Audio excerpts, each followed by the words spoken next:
Hello students, today we'll continue with our chapter India size and location. ठीक है, India size and location में हमने अभी तक क्या देख लिया है, अपना लॉन्गिट्यूड लैटिट्यूड्स देख लिए हैं, ट्रॉपिक ऑफ कैंसर किन किन स्टेट से पास थ्रू हो रही है ये देख लिया है, प्लस हमने और क्या देख लिया है, अपनी नेबरिंग कंट्रीज़ देख ली हैं. ठीक है, इंडिया का बॉर्डर, ओशनिक बॉर्डर, ये हमने देख लिया है. अब हम कंटिन्यू करेंगे with our next topic, that is time zone. India का टाइम जोन क्या है? ठीक है, इंडिया का टाइम जोन जो है वो क्या कहलाएगा? That is known as Indian standard meridian. क्या कहलाएगा? That is known as Indian standard meridian या टाइम. ठीक है, मरीडियन भी कह सकते हैं हम, टाइम जिसको शॉर्ट में हम कहते हैं IST. ठीक है, ये कितना है, कौन सा मरीडियन हमने इंडिया में एज अ टाइम जोन लिया है, तो वो लेने के लिए भी एक पर्टिकुलर फिक्स रूल है कि उसके अकॉर्डिंग ही हम टाइम जोन ले सकते हैं. वो रूल क्या है?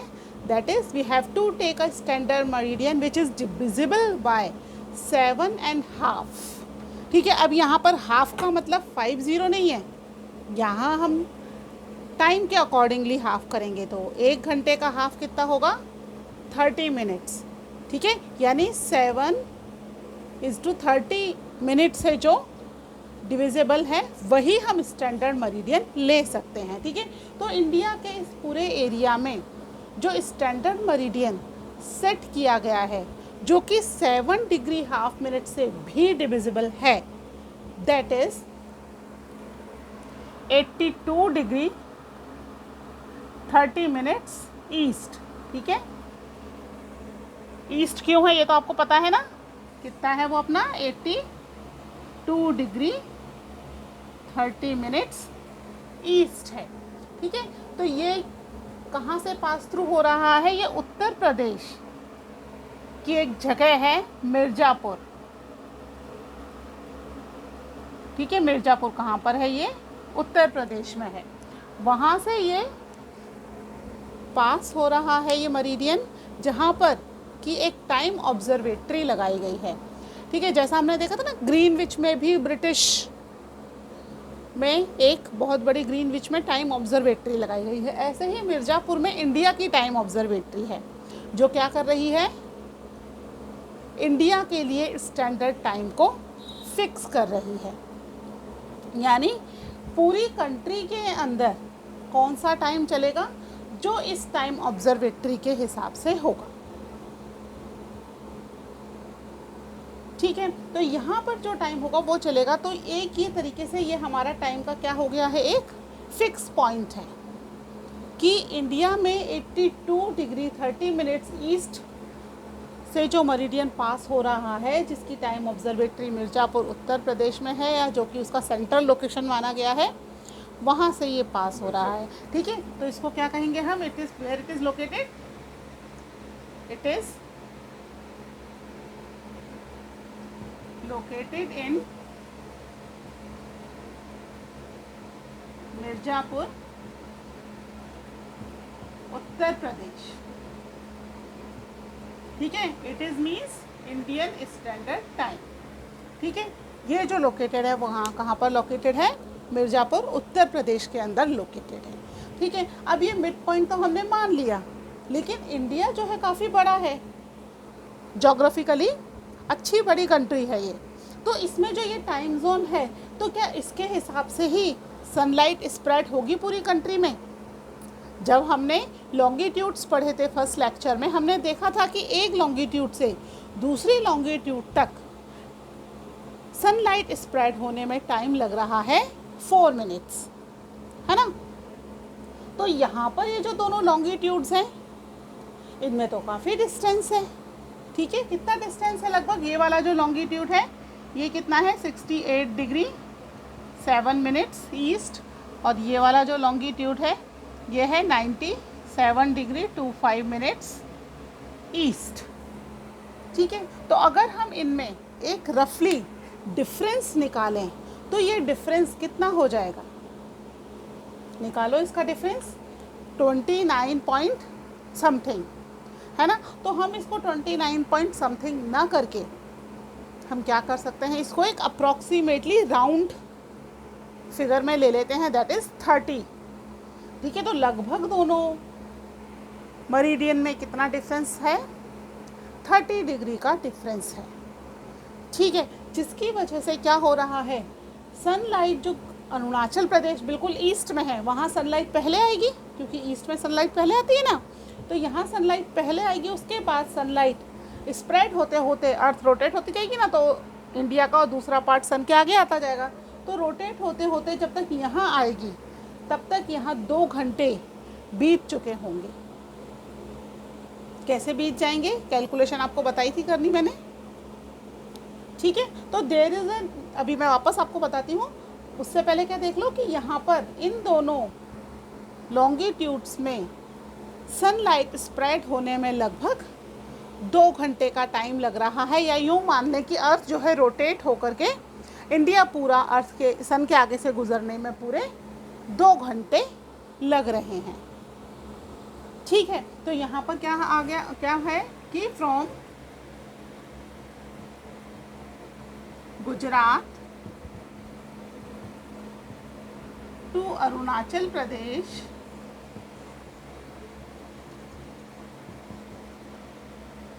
there is a 2 hours time lag. ठीक है, 2 आवर्स का टाइम लैग है। टाइम लैग मतलब टाइम का डिफरेंस है 2 आवर्स का, किसके बीच में, गुजरात से लेकर के अरुणाचल प्रदेश के बीच में। कई बार इस पर क्वेश्चन भी आता है, कई बार क्या मोस्टली आता है इस पर क्वेश्चन कि why there is a 2 hours time lag between Gujarat and Arunachal Pradesh. तो क्यों होगा, हमें पता है कि लॉन्गिट्यूड्स में सनलाइट स्प्रेड होने में टाइम लग रहा है due to the rotation of the earth. ठीक है, दोनों लॉन्गिट्यूड्स में डिफरेंस कितना है हमारा, 30 डिग्री। एक लॉन्गिट्यूड से दूसरे लॉन्गिट्यूड पर सनलाइट पहुंचने में लग रहे हैं 4 मिनट्स। तो 30 डिग्री तक सनलाइट स्प्रेड होने में कितना टाइम लगेगा वो हम कैलकुलेट कर लेते हैं एक बार। ये मैं रब कर दे रही हूँ।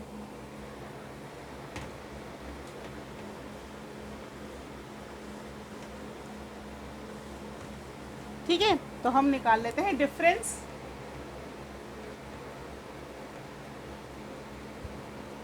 डिफरेंस बिटवीन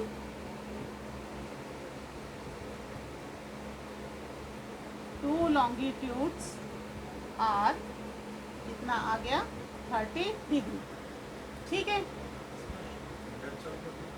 1 डिग्री से लाइट स्प्रेड होने में लग रहे हैं 4 मिनट, तो 30 डिग्री से लाइट स्प्रेड होने में लगेंगे 30 × 4।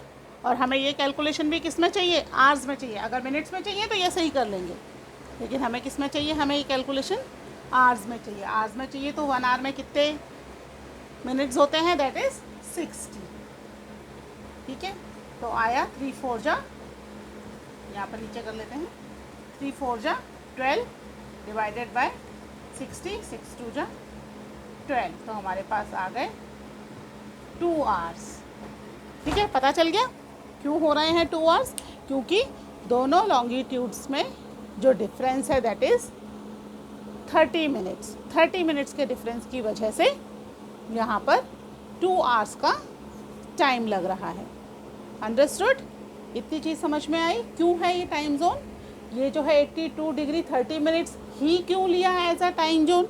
81 डिग्री भी ले सकते थे, 83 डिग्री भी ले सकते थे, लेकिन आपको मैंने बताया जैसा कि it is decided by the geologist कि एक टाइम जोन से दूसरे टाइम जोन में लगभग 7 लॉन्गिट्यूड्स एंड 30 मिनट्स का डिफरेंस होना ज़रूरी है।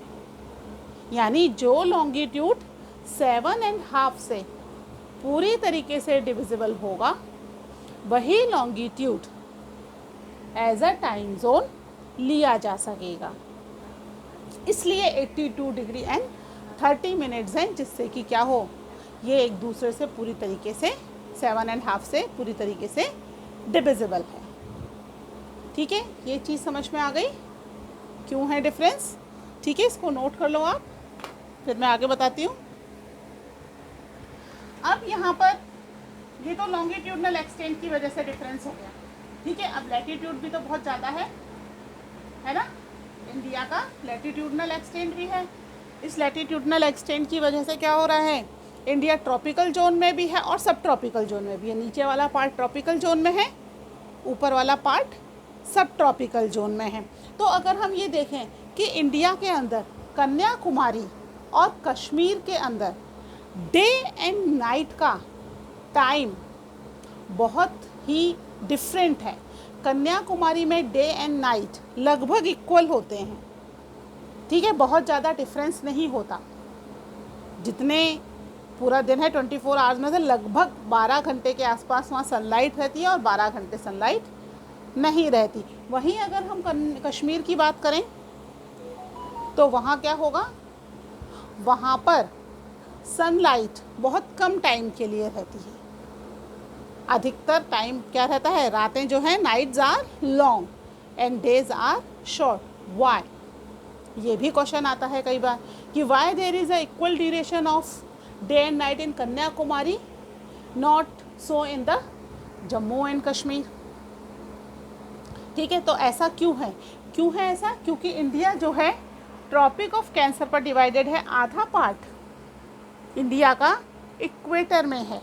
ठीक है, तो जो सन की लाइट है, सन की लाइट पहले कहाँ पड़ती है, इक्वेटर पर डायरेक्ट पड़ती है, और ट्रॉपिक ऑफ कैंसर के ऊपर कैसी पड़ेगी, इट इज़ स्लांट, है ना। स्लांट पड़ने की वजह से वहाँ पर सनलाइट बहुत लंबे ड्यूरेशन के लिए नहीं होती।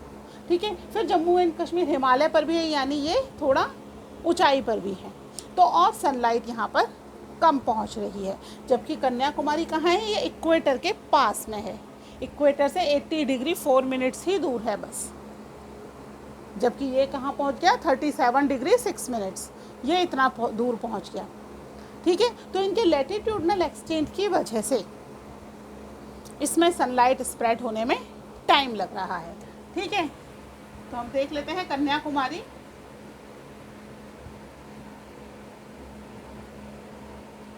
Have equal days and nights due to its location near to equator. इसकी लोकेशन जो है इक्वेटर के पास है, जिसकी वजह से यहाँ पर डे एंड नाइट क्या हो गए, इक्वल हैं। ठीक है, लगभग इक्वल हैं। अगर बहुत ज़्यादा डिफरेंस आता है कभी तो 45 मिनट्स का ही डिफरेंस आता है, सबसे मैक्सिमम डिफरेंस। ठीक है, 1 घंटे का भी नहीं आता। तो यहाँ पर डे एंड नाइट्स लगभग बराबर ही चल रही हैं, बहुत ज़्यादा डिफरेंस नहीं है। वहीं जम्मू एंड कश्मीर में डे एंड नाइट्स क्या हो जाती हैं, Jammu and Kashmir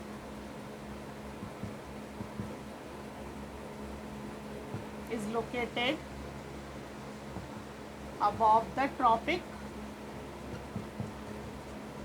of Cancer, so there is a difference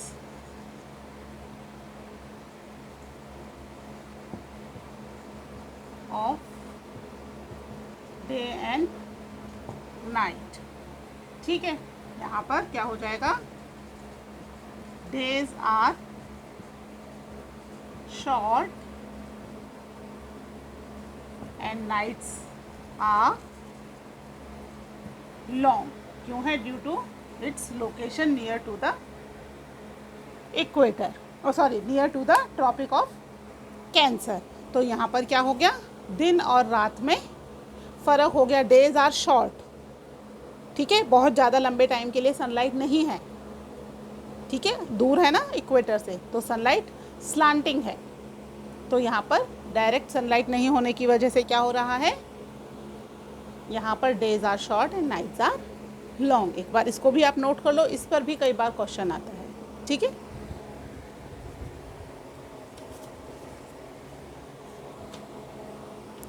ये चीज़ें आपको क्लियर हो गई, इसमें कोई प्रॉब्लम नहीं है कि क्यों है सनलाइट का डिफरेंस और क्यों है टाइम का डिफरेंस। लॉन्गिट्यूड से हम टाइम निकालते हैं, लैटिट्यूड जो है वो सनलाइट को बताता है। ठीक है, इसको मैं रब कर रही हूँ। अब हम देखते हैं इंडिया में कितने स्टेट्स एंड यूनियन टेरिटरीज हैं। कितने स्टेट्स हैं बताइए। हमारी अगर बुक के अकॉर्डिंग हम चले तो इंडिया के अंदर कितने स्टेट हैं?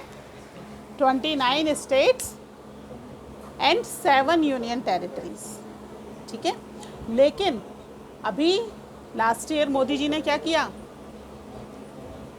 जो भी बीजेपी गवर्नमेंट है उसने क्या कर दिया कि जम्मू एंड कश्मीर में एक जो एक्ट था 370 उसको हटा दिया और जम्मू एंड कश्मीर को स्टेट के पोजीशन से भी हटाकर उसको यूनियन टेरिटरी बना दिया। ठीक है, तो अब इतना बड़ा यूनियन टेरिटरी नहीं होगा, तो इसलिए उन्होंने उसको 2 पार्ट्स में डिवाइड कर दिया। ठीक है, यहाँ से इसको ऐसे 2 पार्ट्स में डिवाइड कर दिया, ये जम्मू एंड कश्मीर और ये है लद्दाख।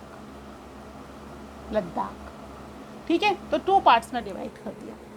एक यूनियन टेरिटरी हो गई जम्मू एंड कश्मीर, दूसरी यूनियन टेरिटरी हो गई लद्दाख। अब ये स्टेट नहीं रहा, जम्मू एंड कश्मीर पहले स्टेट था, तो अब 29 में से एक स्टेट कम हो गया और 2 यूनियन टेरिटरीज हमारी नई आ गई। ठीक है, 2 यूनियन टेरिटरीज बढ़ गई, तो कितने हो गए हमारे? There are 20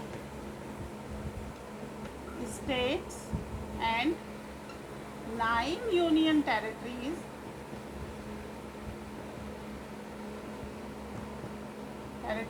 in India. ठीक है, अब कौन कौन सी यूनियन टेरिटरीज हैं तो बताओ मुझे नाम। मैं एक बार आपको यूनियन टेरिटरीज के नाम भी बता देती हूँ। यूनियन टेरिटरीज कौन कौन सी हैं, इधर से शुरू करें। ठीक है, दमन and Diu and Dadar and Nagar Haveli. Daman and Diu, Dadar and Nagar Haveli. यहाँ पर क्या है? लक्षद्वीप। फिर अंदर एंटर हो जाते हैं चंडीगढ़ एंड न्यू दिल्ली।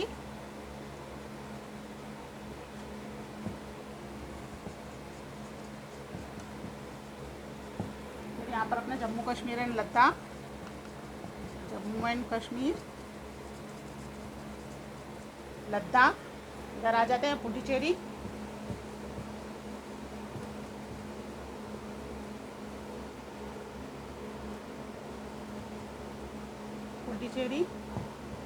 इधर आ जाते हैं अंडमान एंड निकोबार।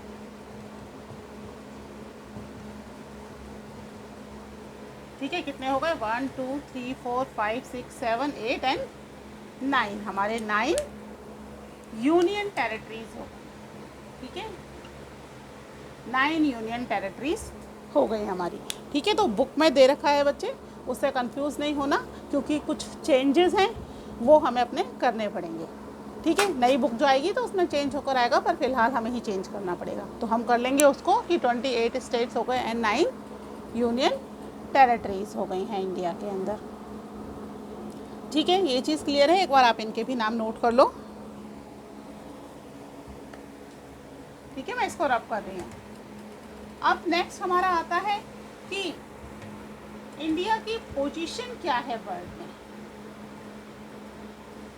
क्या पोजीशन है इंडिया की। अब पोजीशन वाइज हम देख लेते हैं कि इसमें पोजीशन में एक तो पॉपुलेशन वाइज देख लेते हैं, दूसरा एरिया वाइज। तो पॉपुलेशन वाइज इंडिया की position,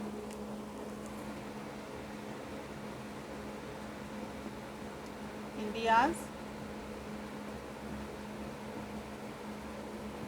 position in the world according to population. ठीक है, कौन सी है? दैट इज सेकंड पोजीशन, पता है ना। तो फर्स्ट पोजीशन किसकी है? फर्स्ट पोजीशन है हमारी नेबरिंग कंट्री चाइना की, यानी पॉपुलेशन में पूरे वर्ल्ड में सबसे ज़्यादा पॉपुलेशन चाइना की है, और उसके बाद सेकंड नंबर पे पॉपुलेशन आ जाती है हमारे कंट्री इंडिया की। ठीक है, ये तो हो गया अकॉर्डिंग टू द पॉपुलेशन। अब अगर हम एरिया वाइज देखें, ठीक है, India's position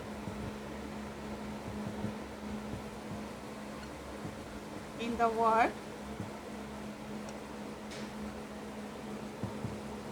according to area wise. तो एरिया वाइज हम कौन से नंबर पे? We are on the 7th position. 7th position पर है, इसका मतलब क्या हुआ? हमसे बड़ी 6 और कंट्रीज़ हैं। ठीक है, कौन कौन सी हैं? सबसे पहले हमारी सबसे ही टॉप मोस्ट जो है मैप में रशिया, फिर रशिया के बाद इधर आ जाओ कनाडा, कनाडा के नीचे यूएसए, फिर हमारी नेबरिंग कंट्री चाइना है 4th नंबर पे। ठीक है, उसके बाद अगर 5th नंबर पे आ जाओ तो साउथ अमेरिका की ब्राज़ील, और 7th नंबर पे आ जाओ तो सदर्न हेमिस्फीयर के अंदर ऑस्ट्रेलिया। ठीक है, ऑस्ट्रेलिया बेटा कंट्री भी है, साथ में एक कॉन्टिनेंट भी है, हम इसको कॉन्टिनेंट भी पढ़ते हैं। तो ऑस्ट्रेलिया कंट्री भी है, साथ में एक कॉन्टिनेंट भी है, 6th लार्जेस्ट कंट्री है। और 7th नंबर पर कौन आ गया? That is India. ठीक है, तो इंडिया की पोजीशन क्या है वर्ल्ड में? On the 7th position according to the area wise. ठीक है, जो कि पूरे वर्ल्ड का 2.4% एरिया कवर कर रही है इंडिया। ठीक है, एक बार इसको भी नोट कर लो, फिर कुछ 1-2 पॉइंट्स और बताती हूँ मैं आपको।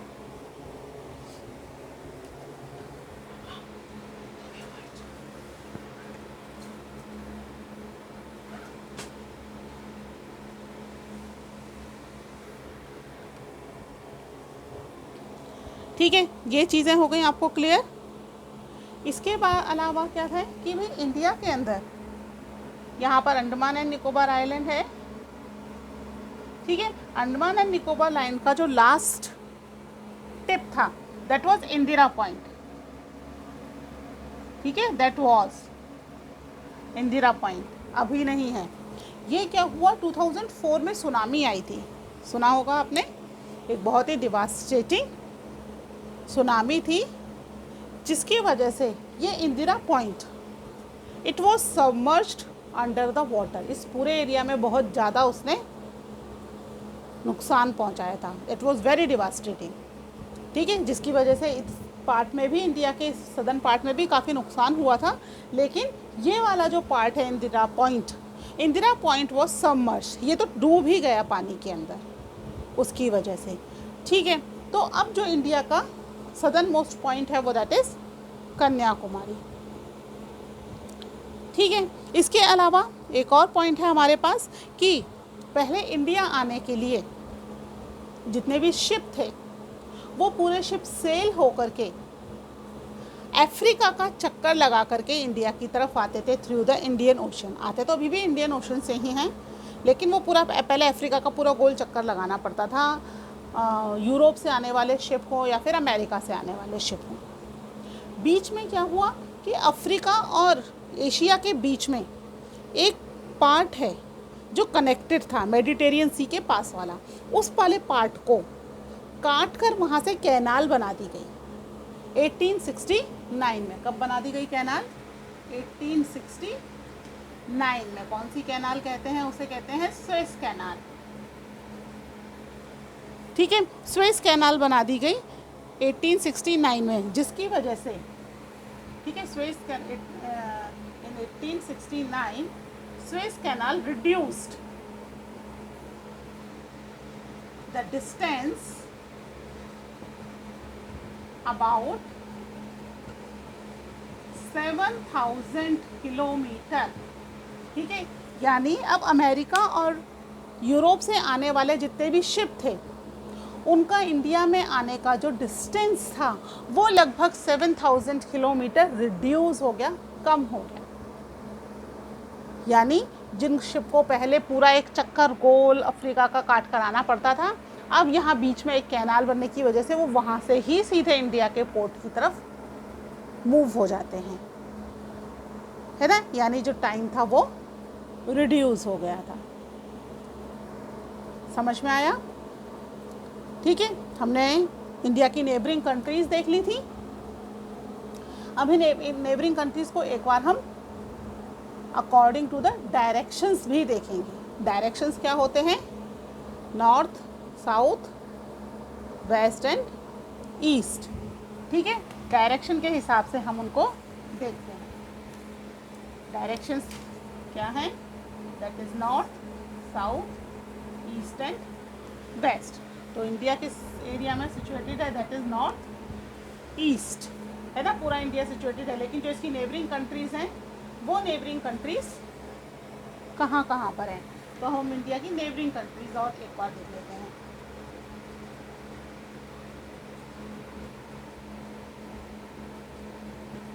नेबरिंग कंट्रीज़, तो सबसे पहले हम देखते हैं इस side north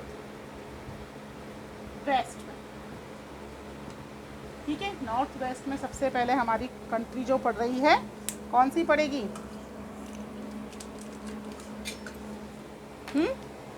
that is Pakistan.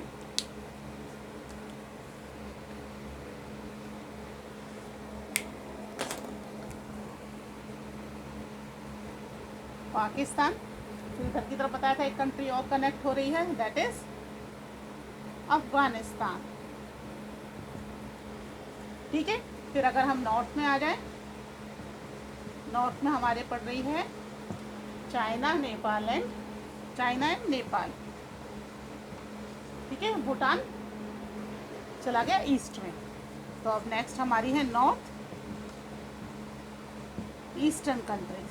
कौन सी है? नेपाल, भूटान, बांग्लादेश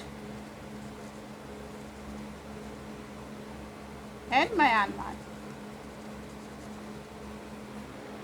ठीक है, और अगर हम अपने साउथ में आ जाएं, तो साउथ में हमारी नेबरिंग कंट्री है श्रीलंका